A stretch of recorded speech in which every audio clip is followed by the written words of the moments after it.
Dans cette petite ville de 7000 habitants, le patrimoine historique est important. 25 bâtiments construits entre le Moyen-Âge et la Renaissance donnent à la ville sa silhouette. Là, on est sur un schéma très schématique de Loches, tel qu'on connaît la ville. C'est vraiment son identité avec ce donjon vraiment rectangulaire, une collégiale qui, elle, va se découper vraiment dans le ciel avec ses 4 pyramides, et puis un logis royal plus horizontal, mais toujours aussi avec une certaine finesse dans ses tours. Une tour Saint-Antoine qui va terminer le paysage. Donc voilà, quelque chose d'assez horizontal, en hauteur, visible de loin et tout à la fois plein de petits découpages qui donnent l'identité.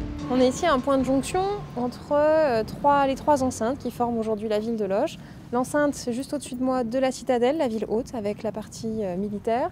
L'enceinte derrière moi, ici, du Fort Saint-Ours, qu'on va dire le premier bourg fortifié.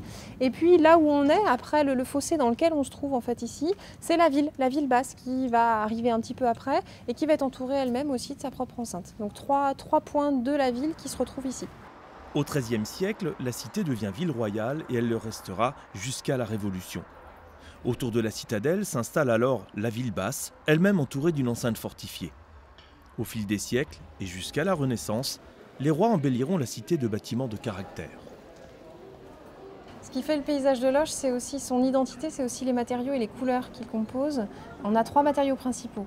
Le tuffeau, premier matériau, donc un calcaire blanc qui donne vraiment sa luminosité aussi à l'ensemble.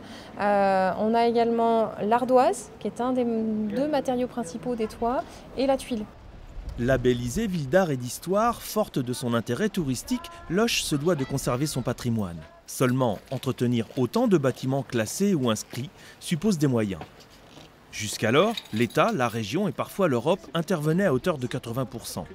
Demain, il pourrait en être autrement. Loches et d'autres communes, à l'échelle de la région, mais aussi du territoire national, seront vraisemblablement confrontées à un choix. Sauvegarder, entretenir ou non les sites classés. De cela dépendra une nouvelle vision de ces paysages patrimoniaux.